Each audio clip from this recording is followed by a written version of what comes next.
हरे कृष्णा। आप सभी का बहुत स्वागत है एक बार फिर मेरे YouTube चैनल सखी हरिप्रिया पर। आशा करती हूँ कि आप सभी श्री जी की कृपा से खुशहाल होंगे। जैसा कि आपने थंबनेल में देखा कि आज हम इस वीडियो में किसके बारे में बात करने वाले हैं। It's all about the frequently asked question of Bhagavad Gita.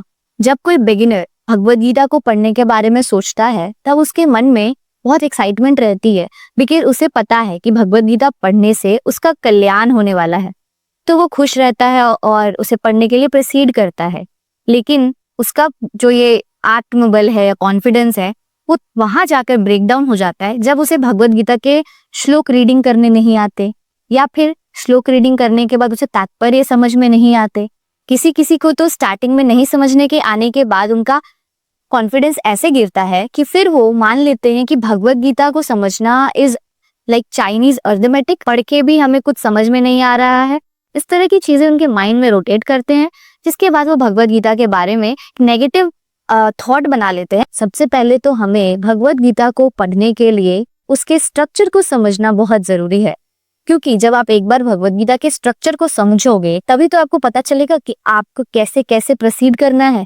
Just आपका मन किया भगवद गीता पढ़ना चालू करे और फिर आप बुक लेकर बैठ गए, आपने पढ़ना चालू किया, आपको श्लोक समझ नहीं आ रहे, आपको तात्पर्य समझ नहीं आ रहे, तो फिर कैसे चलेगा, राइट।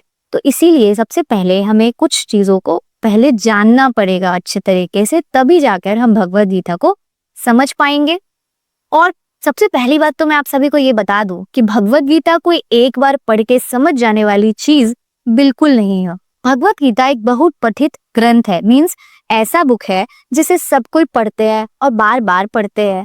बार बार क्यों पढ़ते हैं? क्योंकि उन्हें पता है कि भगवद गीता को एक बार पढ़ के हमें सारे के सारे मोरल, सारे के सारे बातें क्लियर हो जाए, ये पॉसिबल नहीं है। भगवद गीता के ऊपर सैकड़ों लेक्चर्स है, सैकड़ों कमेंट्रीज है। ऐसे कई सारे टीचर्स हैं जो भगवद गीता के ऊपर कमेंट्रीज करते हैं, अपने अपने लैंग्वेज में करते हैं, ताकि लोगों को जो लैंग्वेज समझ में आए वो उसी में समझ जाए।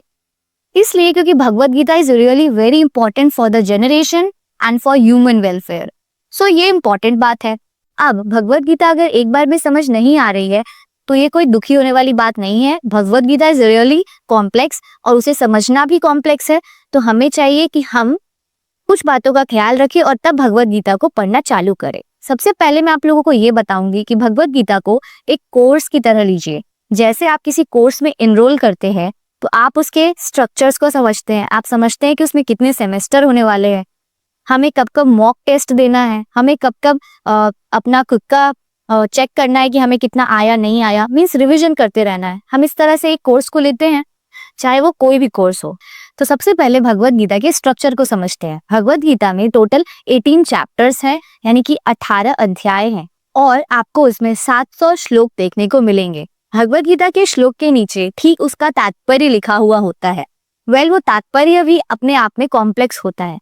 जब हम उस तात्पर्य को पढ़ते हैं तो हमें ऐसा फील होता है कि मुझे कुछ भी समझ में नहीं आया। ये सभी के साथ होता है, सिर्फ एक जन या आपके साथ ऐसा इसलिए नहीं क्योंकि आपका दिमाग कमजोर है। तो इस तरह की बातों को मत सोचिए, वो कॉम्प्लेक्स है इसीलिए आपको समझ में नहीं आया। लेकिन आपको वहां रुकना नहीं है, आपको उसके नीचे जाकर के उसके कमेंट्री सेक्शन को देखना है। जब आप कमेंट्री को पढ़ोगे तो आपको बातें क्लियर होना स्टार्ट हो जाएंगी।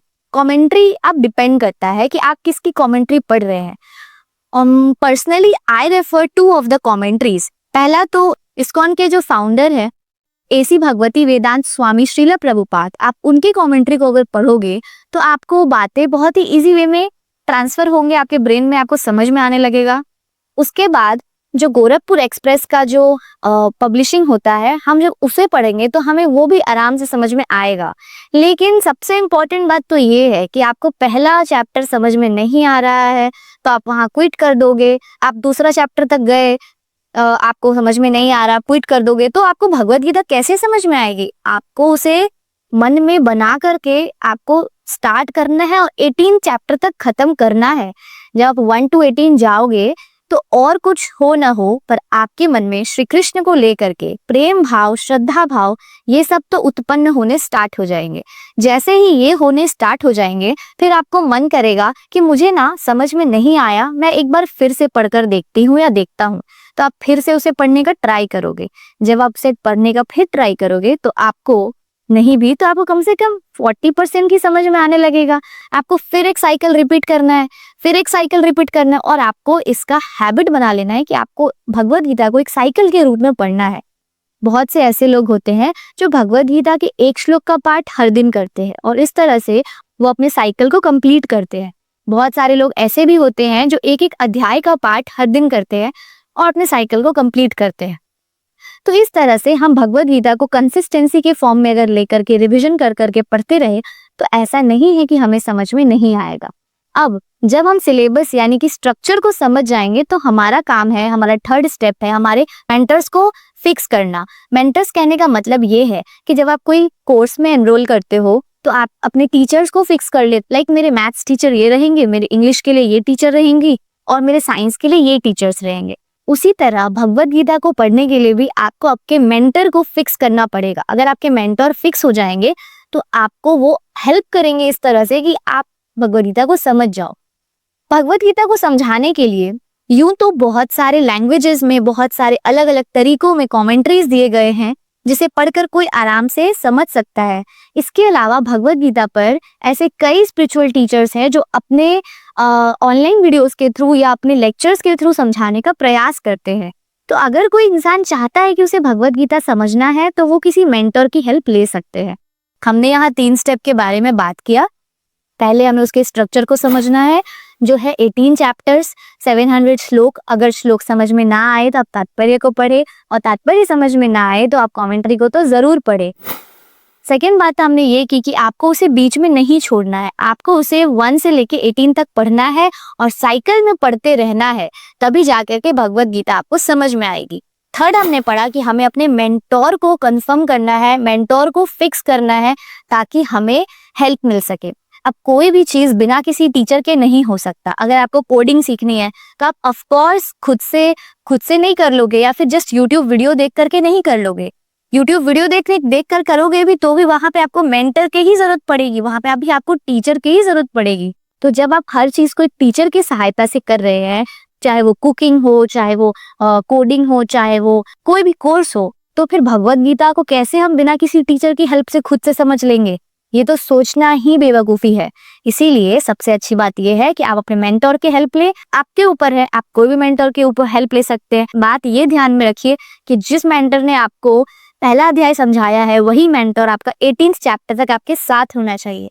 ऐसा ना करे कि आपने अध्याय 1 किसी एक मेंटोर का देखा, फिर आप अध्याय 2 किसी और स्पिरिचुअल टीचर का देख रहे हो, किसी और मेंटोर का देख रहे हो। ऐसा आपको कभी नहीं करना है, अदरवाइज आपको भगवत गीता समझ में नहीं आएगी, आपको कोई बेनिफिट नहीं होगा और आपका टाइम वेस्ट हो जाएगा।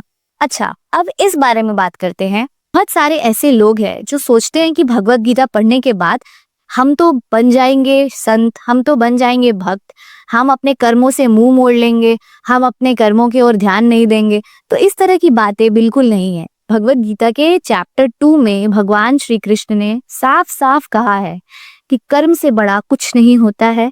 इवन भक्ति योग भी कर्म के नीचे आती है, क्योंकि ऐसा कोई जीव नहीं है, ऐसा कोई वस्तु नहीं है, ऐसा कोई मनुष्य नहीं है जिसका खुद का कुछ कर्म ना हो। चाहे वो किसी भी उम्र का हो, चाहे वो किसी भी प्रजाति का हो, सबके कुछ ना कुछ कर्म है और सभी को अपने कर्म पर पहले फोकस करना चाहिए। भगवत गीता में हमें ये भी बताया जाता है कि कैसे कैसे हम अपने लाइफ के प्रॉब्लम्स को सॉर्ट आउट कर सकते हैं। आजकल का जो जनरेशन है वो इस वे में जा रहा है जिससे सबसे ज्यादा भगवत गीता की जरूरत है। अगर आज का जनरेशन भगवत गीता को पढ़ना स्टार्ट कर दे तो उनके जो ये शॉर्ट टेम्पर है, उनका जो ये माइंड अनस्टेबल होने का जो ये सब कुछ रहता है, ये सब अपने आप शांत हो जाएगा। भगवत गीता हमें बहुत सारे बेनिफिट्स देते हैं जिसके बारे में तो मैंने आपको एक वीडियो में बताया ही है, फिर मैं आपको यहाँ शॉर्ट में बताती हूँ। भगवत गीता के पढ़ने के बाद आपका माइंड स्टेबल हो जाएगा, आपके सेंसेस खुद ब खुद कंट्रोल होने स्टार्ट हो जाएंगे, आपको जीवन का लक्ष्य पता चल जाएगा। भगवत गीता में जीवन का लक्ष्य कहने का मतलब कुछ और है। भगवत गीता मटेरियल वर्ल्ड से ऊपर उठ करके बात करता है।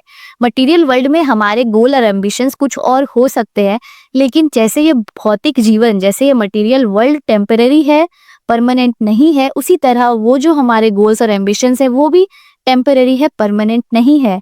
परंतु उसके अलावा जो हमारा मेन एम है, मेन गोल है, वो है भगवत प्राप्ति।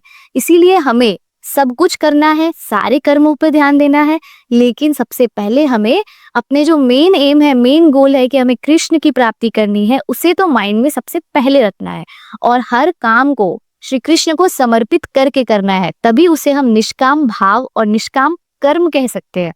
और जब हम ऐसा करेंगे तो हम अपने आप खुश रहना स्टार्ट हो जाएंगे। हमें कोई जरूरत नहीं पड़ेगी कि कोई और हमें आकर के हैप्पी करे, कोई और हमारे मूड को फ्लक्चुएट कर रहा है और हम फ्लक्चुएट हो जाए, हम गुस्सा हो जाए, इस तरह की बातें खत्म हो जाएगी। आप अपने सेंस के मास्टर खुद होंगे।